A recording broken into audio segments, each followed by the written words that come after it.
গত 16 বছর ধরে আল্লাহ যতবার বাইতুল্লাহকে নিয়েছে, তাওয়াফে আর সাইতে একটা দোয়া করতে ভুলতাম না, একটা দোয়া করতে আমি ভুলতাম না।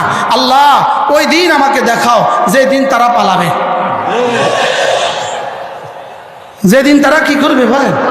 এটা ছিল আমার দোয়া, আল্লাহ তাদের ধ্বংসটা দেখায় দাও, আল্লাহ তাদের ধ্বংসটা দেখায় দাও। রব তখন এলান করতেন আসমান থেকে, এই শোন, আতা আমরুল্লাহ ফালা তাস্তাজিলু, আমার সিদ্ধান্ত আসবে, তবে তুই জলদি করিস না, তবে তুই কি করিস না, জলদি করিস না। তবুও মন মানত না, যেন কইতাম আল্লাহ কবে, আল্লাহ কবে, আল্লাহ কবে। আল্লাহ কইতো 5ই আগস্ট 2024। কি বলতো বলেন? 5ই আগস্ট আমার আব্বার ইন্তেকালের শেষ সময়ও, আমার মনে হয় ইন্তেকাল আগের সপ্তাহ হবে, আব্বা আমারে কইতো তার পতনটা দেখে গেলাম না। কি কইতো? তার পতনটা আমি আর দেখে গেলাম না, তার পতনটা আমি আর দেখে গেলাম না। হ্যাঁ, আল্লাহ মাহমুদ শফিও দেখে গেল না, হ্যাঁ আল্লামা জুনায়েদ বাবুনগরীও কি দেখে গেল না। হ্যাঁ, ওনাদের কোরবানির বরকতে ওনাদের সন্তানদেরকে রব দেখিয়েছি।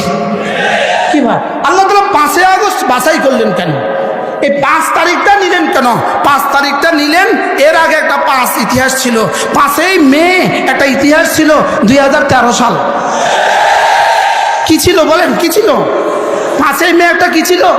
একটা ট্র্যাজেডি ছিল, একটা দুঃখজনক ঘটনা ছিল। 5ই মে শাপলা চত্বরে হাজারো আলেমদের উপরে, নিরীহ নিহত্যা আলেমদের উপরে, মাদ্রাসা ছাত্রদের উপরে এরা ইতিহাসের বড় বড় চিন্তা হামলা চালিয়েছিল, হাজারো মানুষকে হত্যা করেছে।